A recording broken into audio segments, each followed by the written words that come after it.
I recently retired from the California Highway Patrol after 23 years of service. The majority of those 23 years was spent patrolling the southern end of Marin County, which includes the Golden Gate Bridge. The bridge is an iconic structure, known worldwide for its beautiful views of San Francisco, the Pacific Ocean, and its inspiring architecture. Unfortunately, it is also a magnet for suicide, being one of the most utilized sites in the world. I pose these questions to you. What would you do if your family member, friend, or loved one was suicidal? What would you say? Would you know what to say? In my experience, it's not just the talking that you do, but the listening. Listen to understand.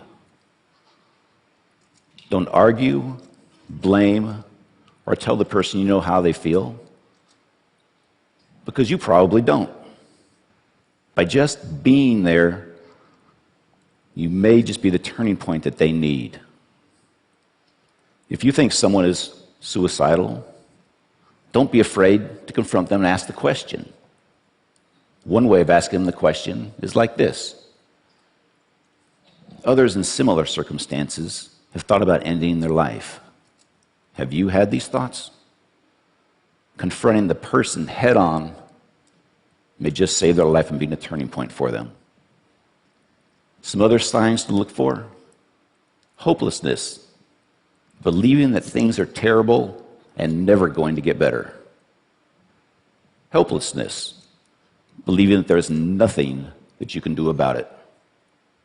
Recent social withdrawal, and loss of interest in life.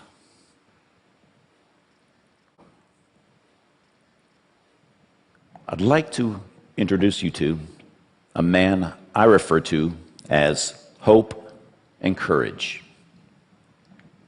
On March 11th of 2005, I responded to a radio call of a possible suicidal subject on the bridge sidewalk near the North Tower.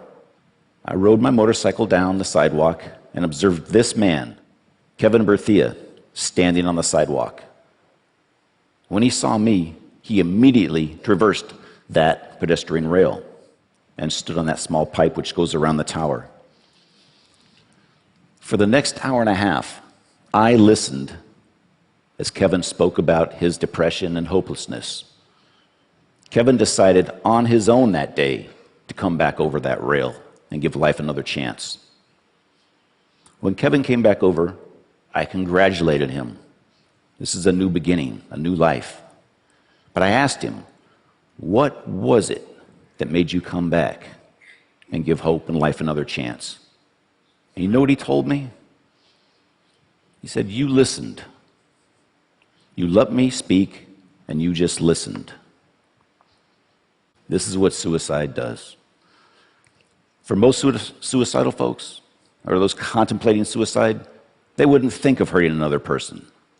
They just want their own pain to end. Typically, this is accomplished in just 3 ways: sleep, drugs or alcohol, or death.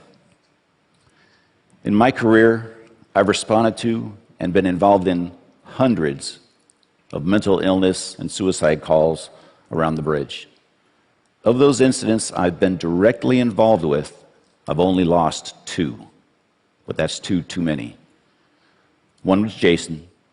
The other was a man I spoke to for about an hour. During that time, he shook my hand on 3 occasions. On that final handshake, he looked at me and he said, Kevin, I'm sorry, but I have to go. And he left. Horrible, absolutely horrible. I do want to tell you, though, the vast majority of folks that we do get to contact on that bridge do not commit suicide.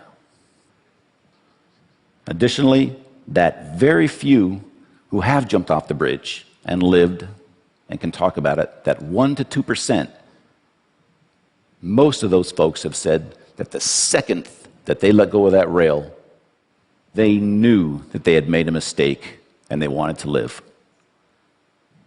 I tell people the bridge not only connects Marin to San Francisco, but people together also. That connection or bridge that we make is something that each and every one of us should strive to do. Suicide is preventable. There is help. There is hope. Thank you very much.